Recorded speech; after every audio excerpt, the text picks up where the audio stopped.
You're on. Okay.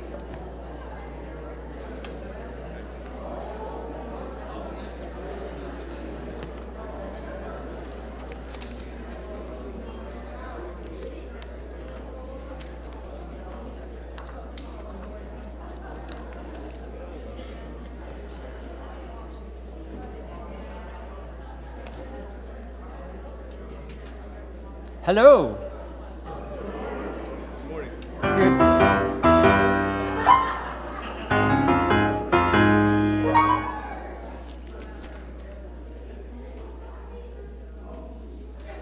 Welcome all to SSUC. I'm so glad that you're here.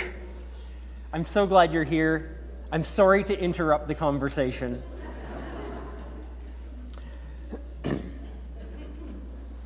Clearly, we've found a community of people this morning that wants to be together. This is good news. Who want to connect, who want to catch up, who want to be with one another in meaningful ways. And that, hopefully, is what we're all about. So welcome to another gathering where we join with each other to focus on our values for living, our highest humanity,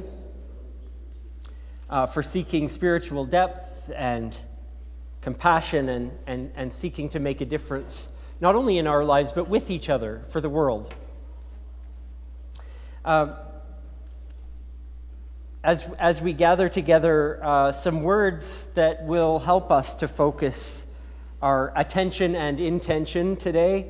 I'm going to offer a few phrases, and in kind of a call and response fashion, would you respond to my phrases with the words, "We come seeking connection"? So in this time we take to reflect on our lives and consider how we're living, we come seeking connection. In the wisdom we share from Jesus of Nazareth, from teachers of wisdom, both ancient and modern, come seeking connection. In this time when we pray and ponder together, sing and share experiences, where we come to the safety and warmth of this circle, we come seeking connection.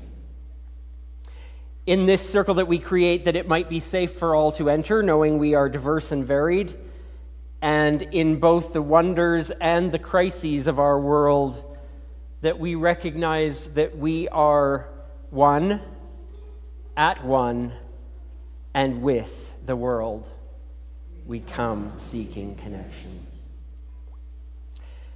And so we indeed affirm that all of us come here needing not to be one way or another, this way or that, but part of a community building a safer place for all people, all sizes, all ages, all colors, all genders, all sexualities, all abilities, all learning styles and neurotypes, all religions or none. We come as people, humans, all. Welcome.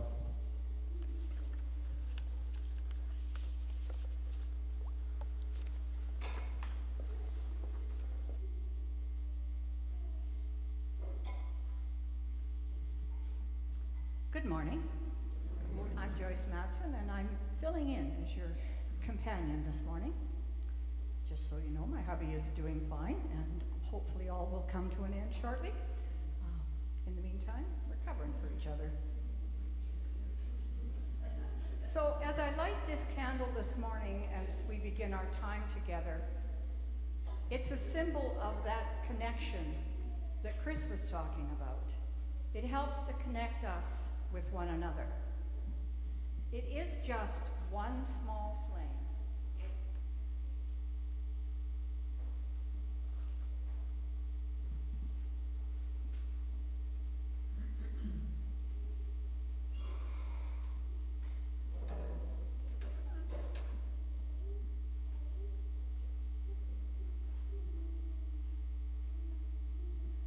But when joined with the flames that many of you light at home, and the power of knowing that when we pray and work and act together, we can create the community, neighborhood, and the world that we might dream of.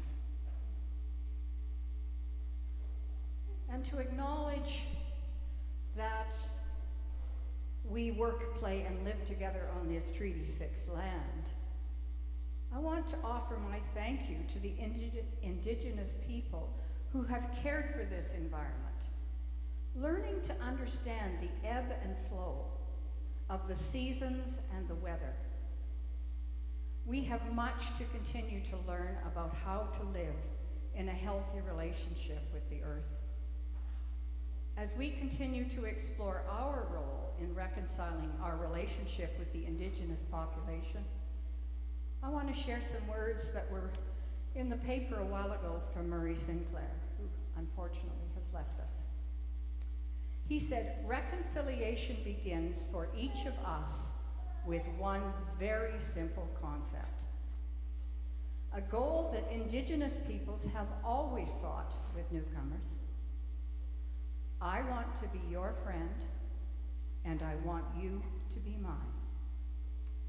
When you need me, I'll have your back, and when I need you, you'll have mine." May we continue to work toward that vision.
Right now, we have a time for all ages. This is our time, regardless of who we are, to enjoy a time together perhaps a story like today, so I welcome you to the carpet if you'd like to join the carpet, or close by. You're welcome however you like.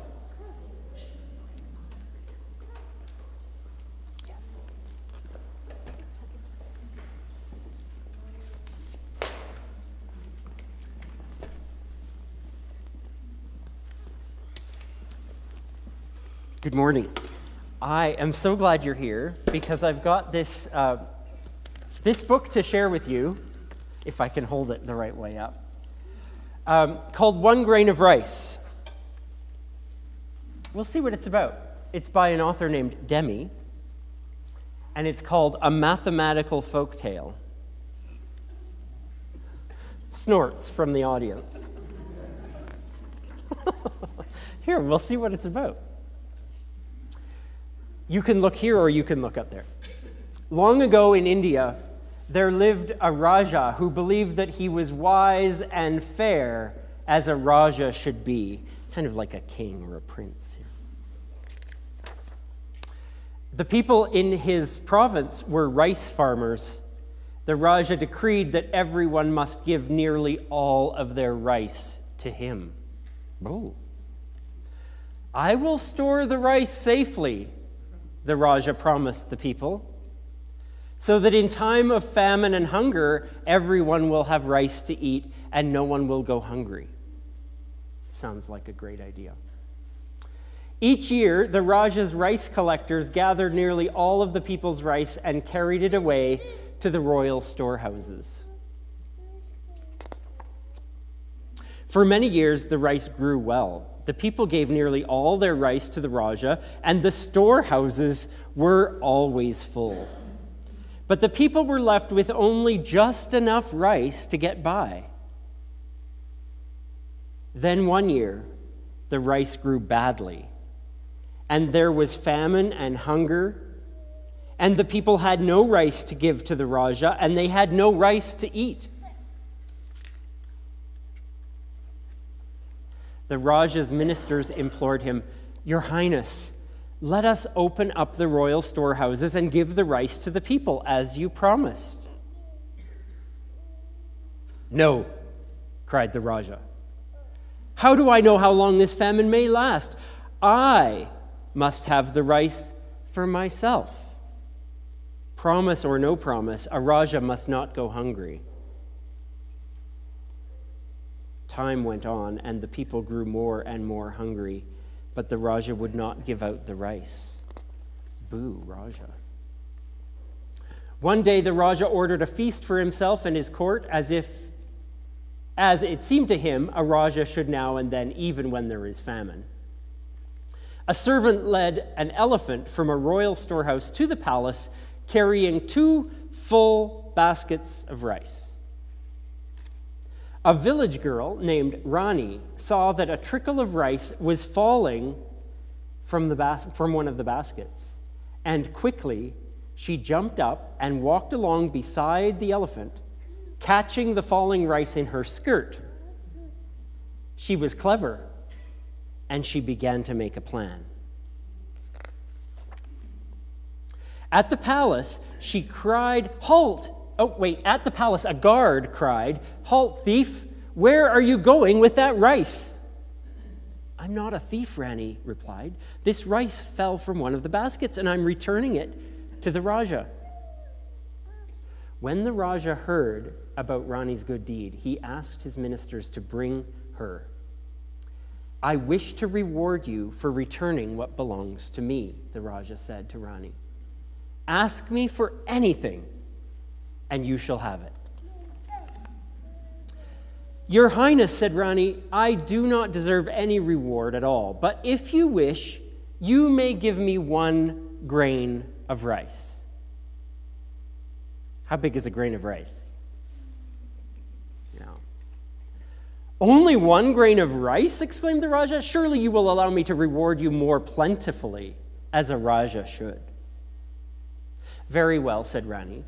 "If it pleases your Highness, you may reward me in this way. Today you will give me a single grain of rice. Then each day for 30 days, you will give me double the rice that you gave me the day before. So tomorrow you will give me 2 grains of rice. And then the next day you'll give me 4 grains of rice. 2 and 2, 4, yeah. And so on. You'll do that for 30 days. Well, this seems to be a modest reward, said the Raja, but you shall have it. And Rani was presented with a single grain of rice. The next day, Rani was presented with 2 grains of rice. And the following day, Rani was presented with 4 grains of rice. On the 9th day, Rani was presented with 256 grains of rice. She had received in all 511 grains of rice, only enough for a small handful. This girl is honest, but not very clever, thought the Raja. She would have gained more rice by keeping what fell into her skirt. On the 12th day, Rani received 2,048 grains of rice, about 4 handfuls. On the 13th day, she received 4,096 grains of rice, enough to fill a bowl.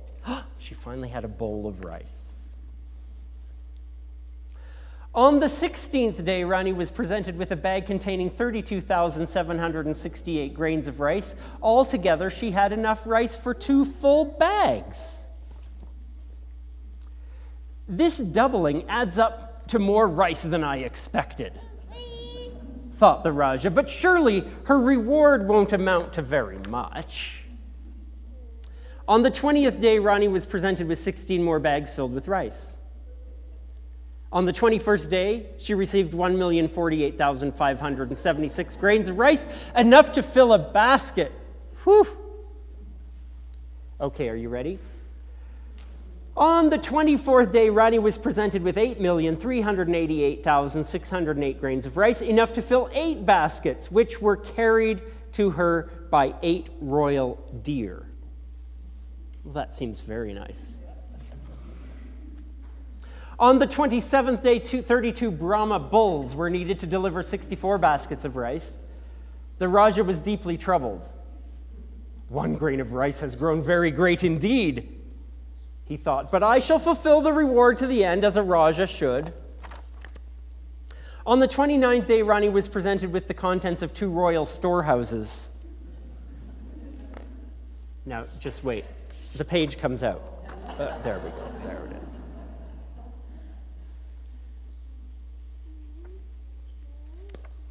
Wait. On the other side, there's elephants.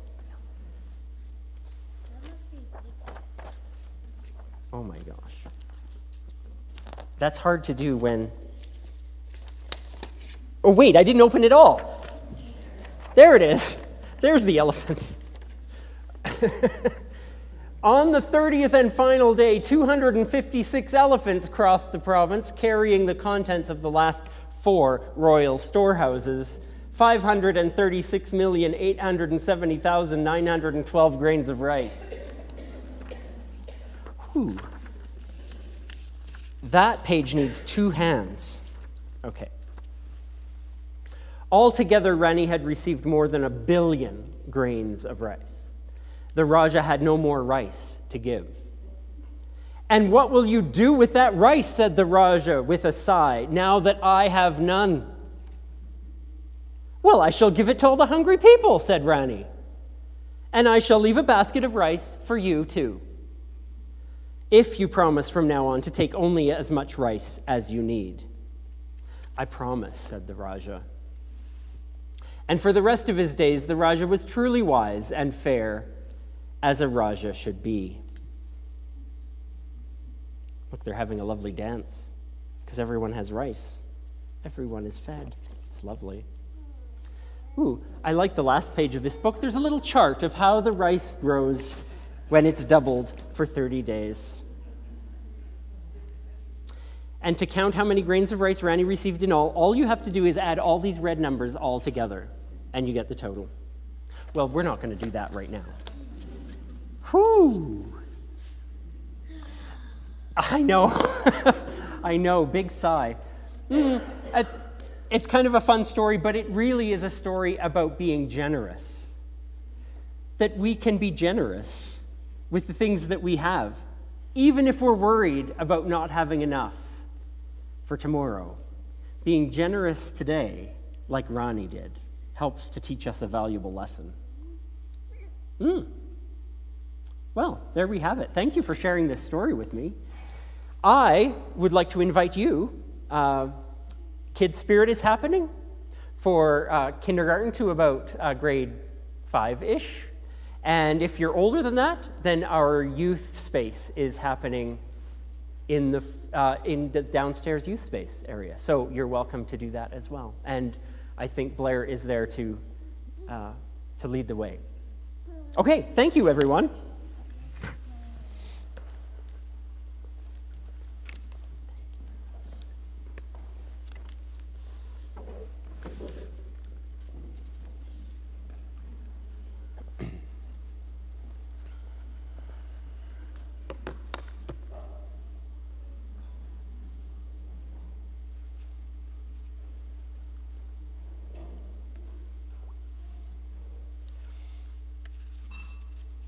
A few invitations that we will offer today, and if you have any that you would like to share, please make your way to the front. I'll share just a few. Today, a number of things are happening after the gathering. Affirming Afternoons is happening starting at 1 o'clock today. There will be some card making happening. Before that, there will be Sacred Circle dancing opportunity downstairs starting at 12:15. So all are welcome, no experience necessary for that. I would like to invite you to consider attending online Transgender Day of Remembrance service happening on Wednesday. That'll happen at 5 our time in Edmonton, 5 Mountain Time. The link is in your e-messenger or on the website you see there on the screen. That's a collaboration between the United Church's Affirming national organization, Affirm United, and the Queer Interfaith Coalition. So it's a way to mark Transgender Day of Remembrance on Wednesday. And a final announcement from the office. We'd wish to remind you that if you receive the Broadview and you would like to stop, or if you wonder what is Broadview and you'd like to receive Broadview, you can see a sample in the foyer or in the library. We have a group subscription as a United Church congregation, and so it only costs you $30 that you can pay to us as SSUC community. And you'll receive that monthly, bi-monthly, depending on the season. So our list of names needs to be finalized by the end of the month. So if you have any changes or want to subscribe, let us know. All right. Good morning. As you are all aware, the Jukebox Evening is happening on Friday. And as I am becoming aware, just as it requires a small village to raise a family, we need a small village to put on this event. So we have some volunteer opportunities still available, and I have some sign-up sheets outside. I will not be manning the sign-up sheets, but you will know my husband, because he will be brightly decorated so that you know, and it jogs your memory to sign up. All the little gaps that we have are like 1 hour, 2 hours at most, and none of the tasks are very arduous, and and a lot of times people are concerned, will I get direction on what to do? Yes, you will. And it's, very, very complicated stuff like putting dessert onto a plate. So that's the one thing. The other thing is now we're over 100 people have already signed up to attend the Jukebox Evening, so tickets are running out, and now would be a very good time today to sign up so that we hit our goal, our fundraising goal of only about $5,000. All right, I'll hand over to somebody else now. Yes. Good morning. My name is Jo Nicholas, and I'm part of the Merry Moments Market team, and I have something to say to you. Now, I have it written out so that I don't ramble. So, our cookie walk that has traditionally been held within our congregation was started in 1998 by Shirley Junk. She and Dawn had been on a trip down to the States and had seen an event, a cookie walk, and thought they'd check it out. Brought it home, and Shirley and friends started this. Now I see some people here that would have been part of that, but a lot are no longer with us. So since 1998, we have had a cookie walk every year until 2019. Yes, 2019. And in that time, the cookie walk has raised $90,000. So that's 90, not 19. Then COVID hit, and you know what happened then.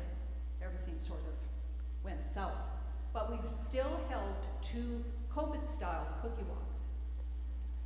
But then COVID was over, and we had to rethink it again because we knew that we couldn't go back to that same format and have anything really successful.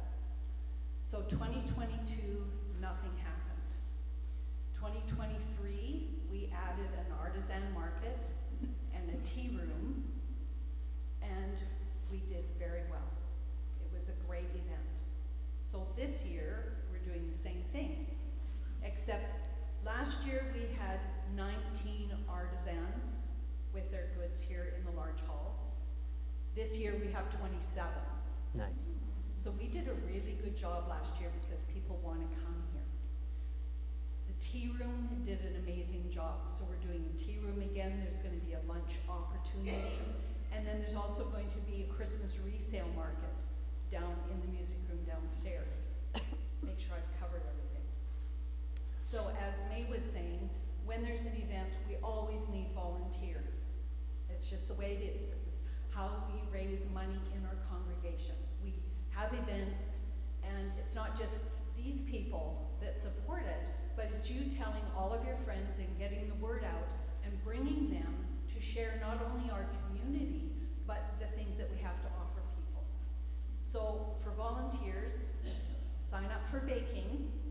We're only asking for about 500 dozen, but that's half of what we've asked for in the past, so it should be no problem. Should be a cake walk, actually, or a cookie walk. We also need some tree trimmers, so on Thursday, on the 28th, Thursday's the 28th? Yeah, Thursday the 28th, if you want to help come and trim Christmas trees, then we need treat packers on the 29th, and treat sellers on the day of the market, and sadly, we need some cleanup the day of the market from 3 o'clock. So please sign up to help where you can. There's posters on the front table, small quarter-size pages, there's full-size pages if you've got room to put it up. This is our last big fundraiser of the year, and it's going to take everybody to make it a success. And remember what our goal is. It's programs here in the congregation, and funds from this also go to our refugee fund. So everybody help out, and it'll be fabulous. What would you like me to do with that?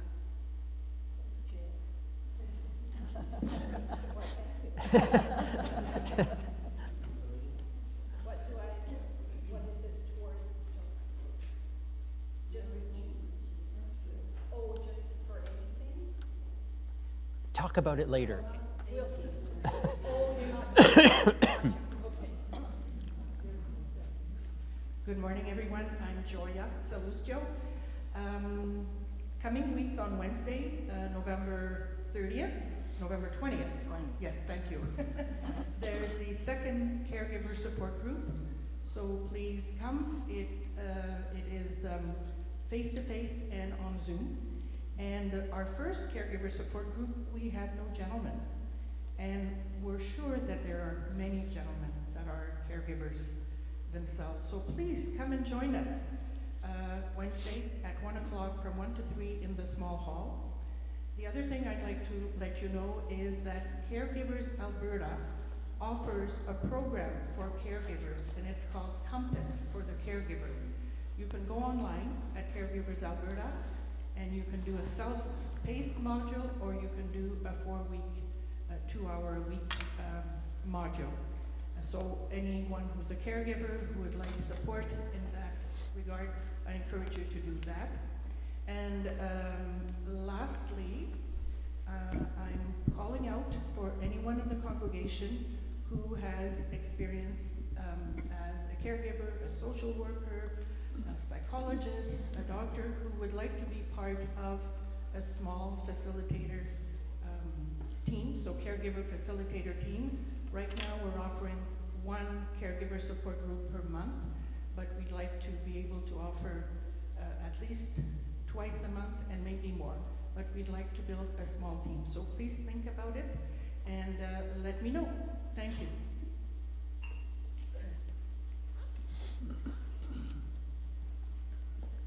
Hi, I'm Gail Simonson. Thanks, Joe, for the market. That's a lead into what I want to say, but I also want to say, if it started in 1998, my daughters, now my granddaughters, and friends have been decorating an awful lot of cookies. And it's a really important part of our family tradition now. Anyway, speaking of Christmas, I wanted to remind you about Gifts with Vision. Gifts with Vision is run through the Mission and Service Fund. 100% of the money you donate to Gifts with Vision in honor of someone else. And you can pick a project that you want to donate money to in honor of someone else. There are projects across Canada and around the world. One in particular that I find interesting is a kindergarten program for a refugee camp in Lebanon. Anyway, if you're interested in giving to Gifts with Vision in honor of someone, go online. You just have to Google Gifts with Vision and it will come up, United Church of Canada. And it will give you all the catalog, and it's easy. You can phone in with your credit card. You don't have to do e-transfers if you don't want to, but you can. And with a mail strike, obviously you can't send a check. But remember that when you're planning your Christmas giving.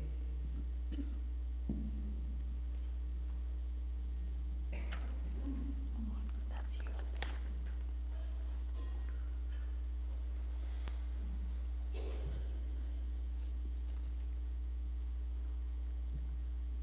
So our wisdom today comes from Kathy Sutherland, and I have 2 poems.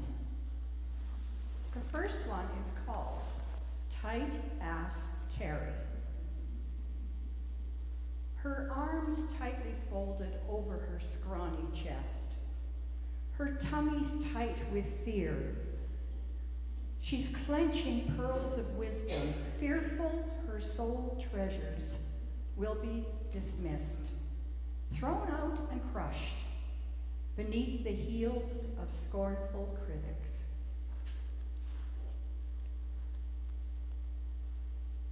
And the second one is called Soup Kitchen.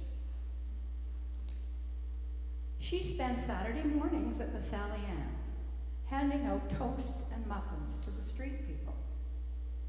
She laughs when the old man with the broken teeth pokes fun at her, saying, "You're too thin."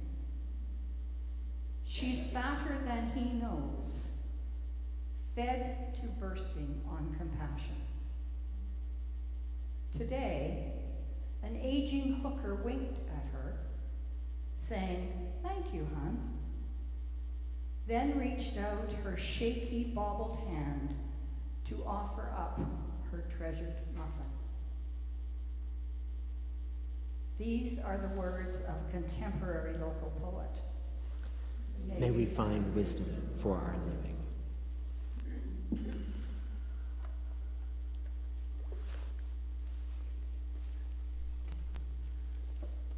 Hi, a quick correction, if I may. I'm playing the prelude from the second cello suite. just a little bit about this piece. It's a very personal, internal dialogue, it feels like. It starts off with a tragedy, goes through lots of questions and answers, agony, catharsis, exhaustion, and finally the inevitable. At least to me, anyways. Thanks.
Well, at the risk of going from the sublime to the ridiculous,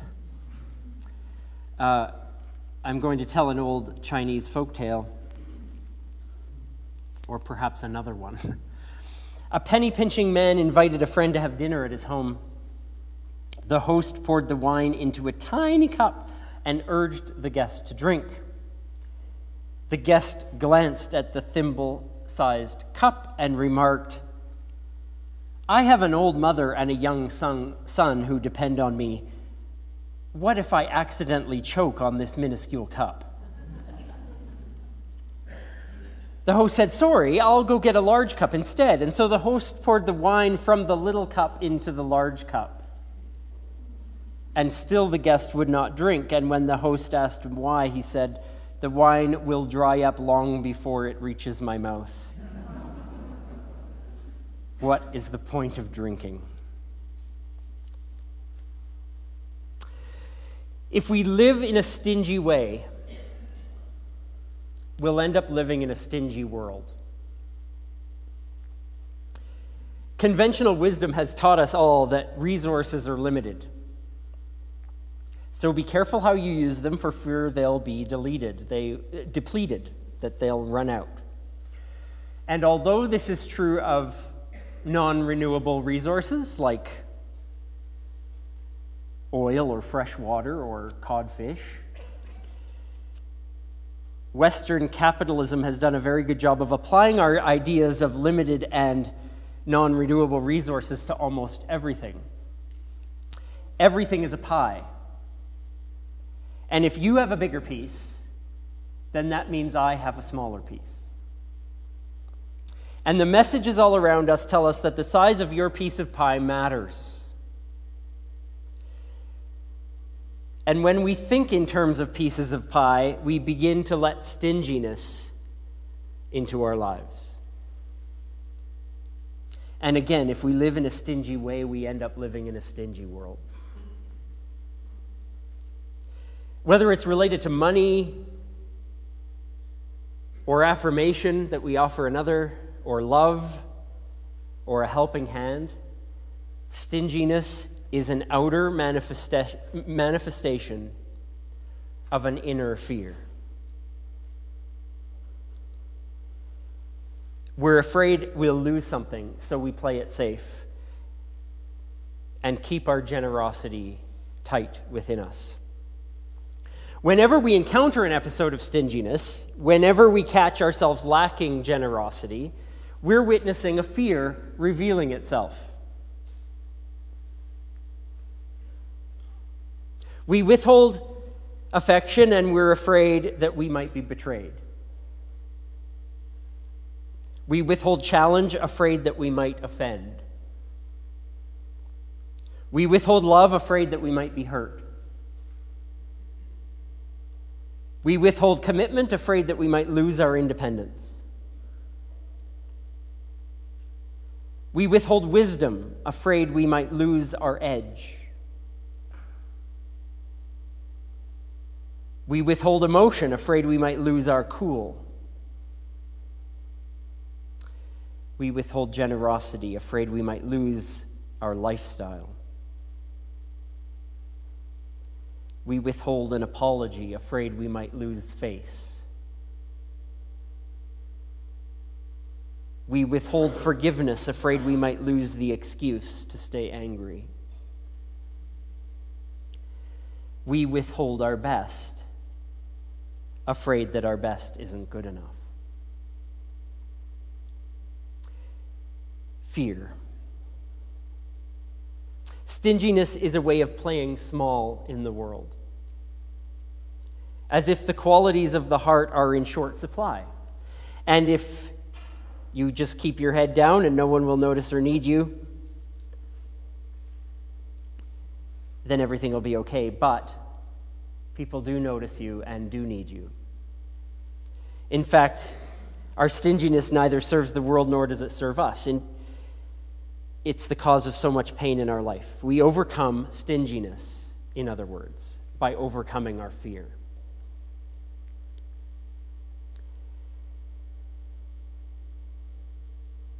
Sometimes we use stinginess as a means of protecting ourselves. When, like Kathy Sutherland, our poet of the day, explains it about tight-ass Terry, listen to these words again. Her arms tightly folded, her tummy tight with fear, clenching pearls of wisdom, fearful her soul treasures will be dismissed, thrown down and crushed beneath the heels of scornful critics. This is the ultimate stinginess, isn't it? Withholding the very essence of who we are, our spirit,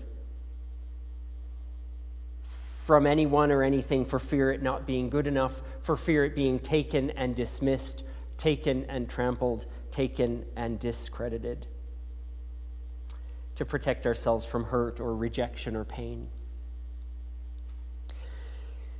But alas, I think we all agree that stinginess won't bring love into the world. On the contrary, it will just spread more fear. Fear is just as contagious. And that's the unending cycle of stinginess. When we catch ourselves in that cycle, we have to stop and wonder what's going on. What am I afraid of? What am I protecting myself from?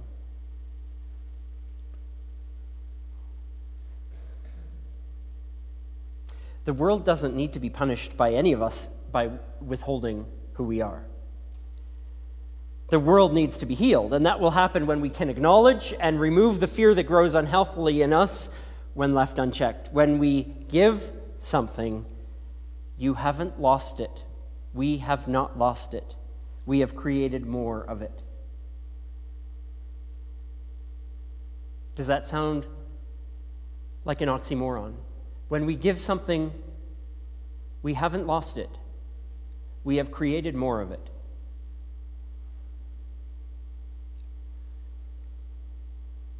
We can, if we wish, dwell in abundance.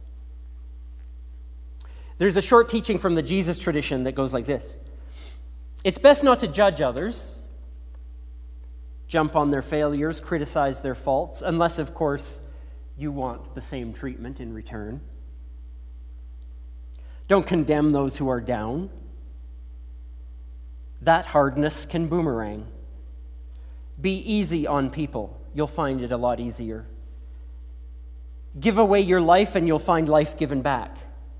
But not merely given back with bonus and blessing. In fact, there will be so much that even if you pack it down and press it together, you will have to use your robe as a bag to carry it around. Generosity begets generosity. You know, I think after our story about 1 grain of rice and after this Jesus story, I'm thinking we should rethink wearing robes.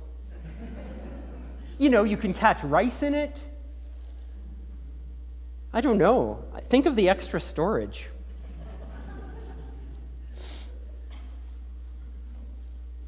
This Jesus saying isn't just about money, of course. It occurs in the context of a passage about not judging others, about forgiving others. And if we live in a world of judgment, we'll drive ourselves and others crazy with our impossible standards and our stingy perfectionism. Storing up kindness and compassion, just like hoarding our time and talents or our money or really the beauty and truth of who we are, risks that we might miss the chance of expressing them. Why would we be who we are if we couldn't express it? Why would we have what we have if we couldn't share it? Why? Like in the poem again, a withered old man with broken teeth in a food line who calls us skinny, and actually we're fatter than we know. Fat and fed to bursting on compassion. Our love and our money and our time are not a pie.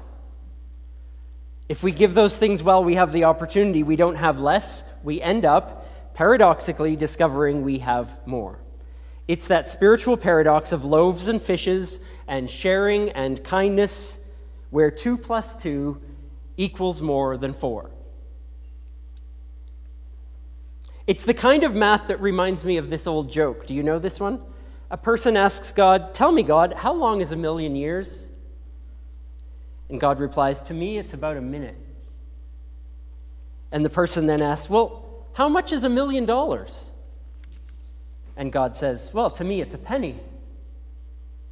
Feeling bold, the person asks, God, may I have a penny? And God says, in a minute.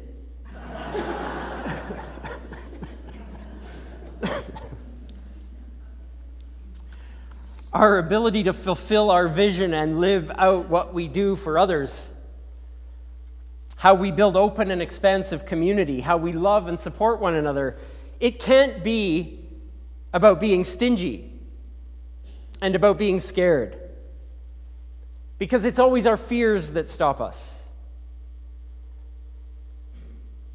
It is, as we all express and as we all celebrate, it's about open arms, and open hearts, and open doors. So far be it for me to tell you how you will, in this engagement month, give to your community in the coming year. That's for you in your heart and in your understanding of how you'll contribute to our shared work to decide. My hope is that we can all ask ourselves what fears hold us back.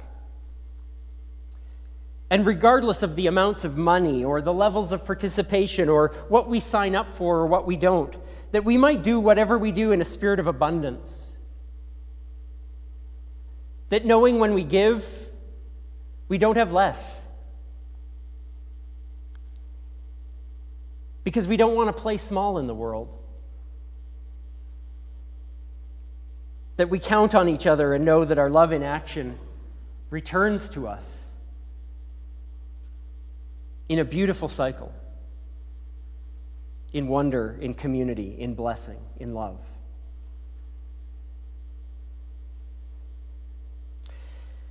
So let's take this time to honor the abundance we see in each other, that we find in ourselves, to honor, hopefully, the releasing of what fears that we have by strengthening our intentions with one another.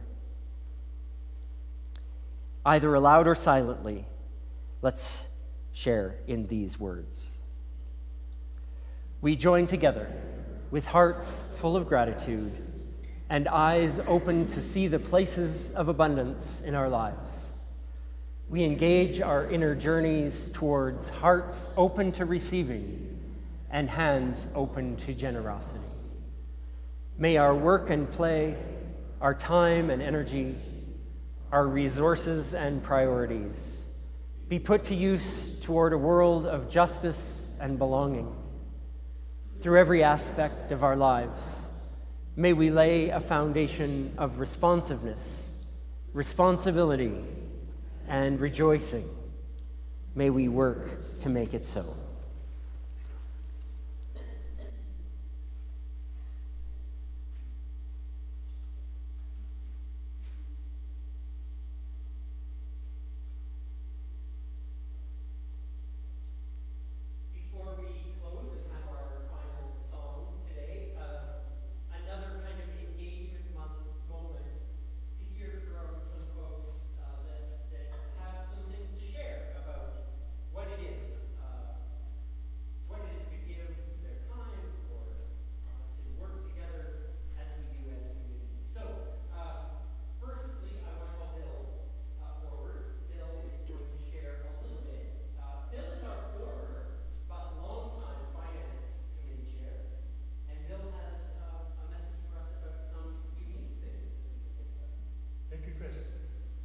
Yeah, I used to be the finance guy, and I changed my accent to South African, and I changed my name to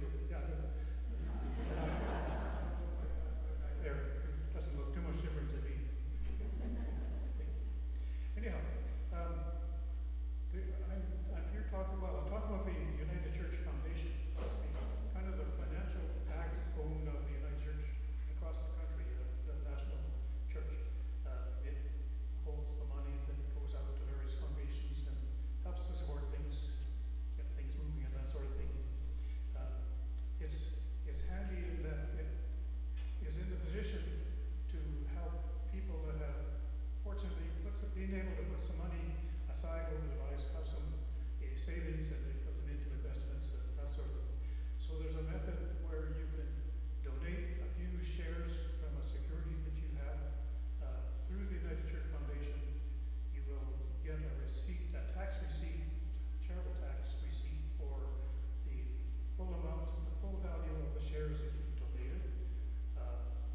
They'll, we see if you sold those stocks on the market, whatever, it took them as income, you would have to pay capital gains on the growth. This way you can avoid the capital gains tax and get a donation receipt that you can use against other income. I have forms here that can show you how to do it. I've done it a few times in the past. It's fairly seamless. All you have to do is rate your broker into considering that. I've got a good broker that's done that, and it goes quite seamlessly. I tell the broker I'd like to donate so many shares to the foundation, and we'll make the donation. You can ask the foundation to give a donation to, you can come to Southminster, hopefully, or Southminster and other charities that you like. It's a method of moving money through to your favorite charity, and hopefully Southminster Steiner is a part of that. Something about, I'm at the back in the foyer there selling cards, grocery cards this morning. So if you are interested in asking about this, just come and see me and I'll see what I can do to help. Thank you. And Chell and Mark, yeah.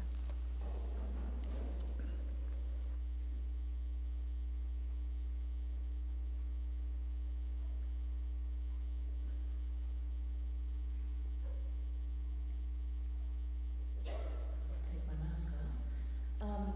Hey everybody, I'm Chell, and I'm just going to say a few words about an annual event that SSUC participates in with the Bissell Center. So this is the festive giveaway. It's a charitable initiative to provide Christmas gifts, both practical and toys, for local families in need, for youth ages 0 and up.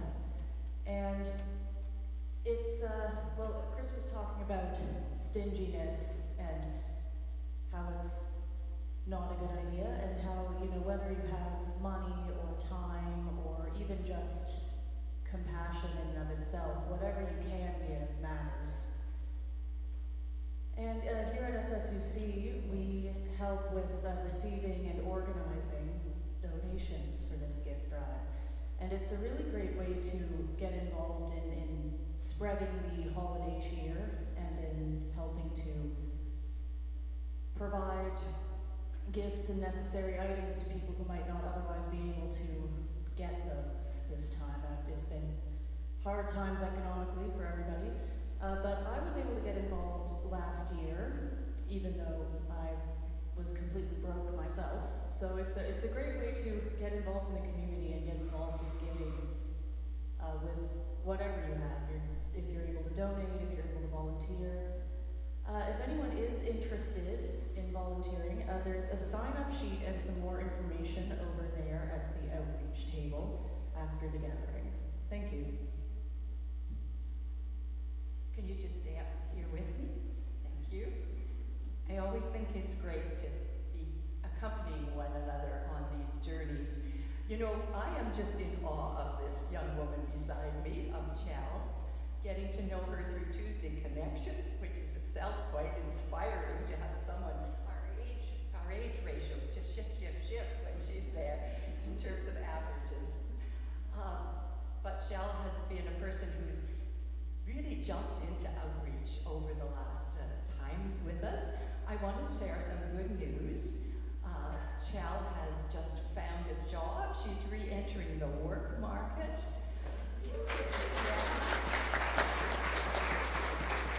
And I know it's part-time, I know it's just a stepping stone to many other ways you'll contribute, but it's a beginning, and so we are so happy for you. It means we'll see a little less of you in certain hours of the day. It means she can't come to Jukebox after all, because it's a later shift. But Chell, we are just so delighted to be working with you and your very compassionate spirit.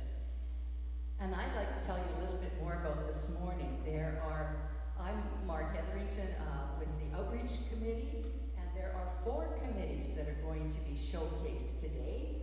We have Outreach itself, we have our Refugee Support Committee, and we have Moving Forward Toward Reconciliation Committee, and we're being accompanied too by our Affirming Committee today. So we invite you over to these tables with your coffee after the gathering and before you go to do Sacred Circle Dance.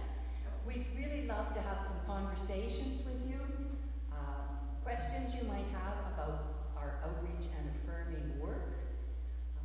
If you have new ideas, we are really always looking for new ways to be in the world. There are sign-ups, some things as relevant as next week, a sign-up for this festive giveaway, Bissell Center's project of this time of year. But really today we are celebrating all of the outreach and affirming that goes on always in your lives and in our lives here. We want to just celebrate that. We are about a mighty work. But even more though, I'm thinking over the week, you may be longing for something that's newer to your outreach and affirming efforts, something maybe more short-term, time-specific, some have offered opportunities to make a real difference right now in our world. Now, one of Chris's songs has been humming in my mind all week. Why can't this be the day? Oh, I hope it's still on today, but maybe not. We didn't talk. No, it's even better that it isn't. But that song has reminded me that life is so much more than a rehearsal. There's a word in it, that word rehearse. So this is it. And if not now, when? You know, there is so much kindness and justice-seeking work that needs to be shared and offered in our world, in our city, in our country, and in that whole globe, both people-wise, environmental-wise. So whatever we're going to take on in our outreach and affirming works, and we stand together on that, Shell and I, if not now, when? And so we look forward to you coming to the tables today. Some of us will be wearing hats, just so you can find us, and we'd love to have a greater sense of, right now, let's do something that's going to really engage us and be part of our world experience. Thank you very much. Mark, is there a drop-off box for Bissell Gift? It will start next week, the 24th of November. We're even ahead of Bissell on this. No, they're just getting their plan organized for this year. And so December 1st and December 8th, as well as next Sunday, festive giveaway. It always needs 3 people or so to organize. Judy Dubé is going to head that up. Laurie signed up this morning to help, and so we need a couple more. And that's always a very wonderful project this time of year. Oh, one more thing, sorry. There are, I'm just going to take this opportunity. There's things on the sign-up places if you're interested in several sort of things in the next 3 months. That's what I mean about now. Maybe there's something you want to take on short-term in the next 3 months. So come on over.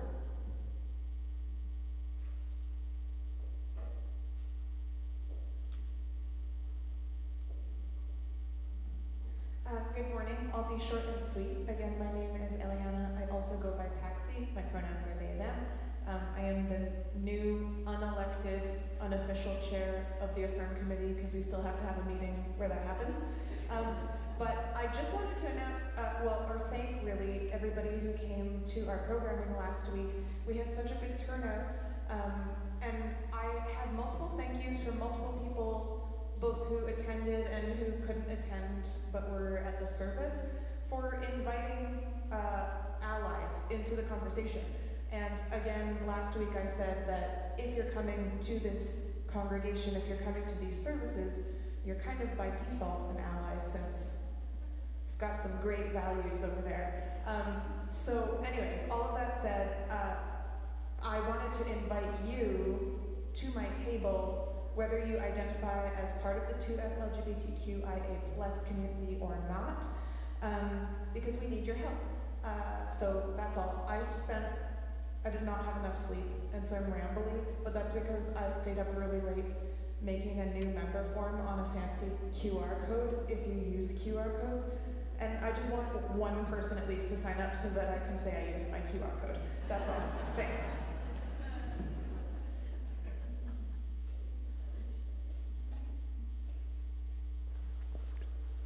Amazing. I feel like we're going to have lots of great conversation after and good engagement. Thank you all for speaking. We are changing the light, which means that it doesn't go away, and it doesn't mean there's less of it in the world. It means we take it and we change its shape, we change its form, we change how it acts in our world, and it becomes for us what it needs to be next. And so as we do that, we recognize and we go in the spirit of change, in the spirit of connection and engagement, and in the spirit of abundance. So may we go from this place with a song in our heart. Let's do it.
Soul's dark night of fear and doubt.